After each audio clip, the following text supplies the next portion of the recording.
እግዚአብሔርን ያለ እምነት ደስ ማሰኘት አይቻልም። ስራዬን በሙሉ ሰርተኸው በመስቀል ሰርተኸው በመስቀል ሁሉ ባንተ ሆኗል በኔ ነው እንዳልል ከኔ ነው እንዳልል በአስደናቂው ፍቅር በምህረት ሳብ እግዚአብሔርን ደስ ማሰኘት ይቻላል። በምን ደስ ላሰኘው?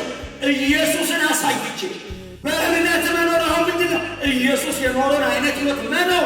የኢየሱስ አስተሳሰብ በትህትና በፍቅር በእምነት የተሞላ መንገድ ነው። ያኔ እግዚአብሔር ኢየሱስን አንተ ላይ ሲያይ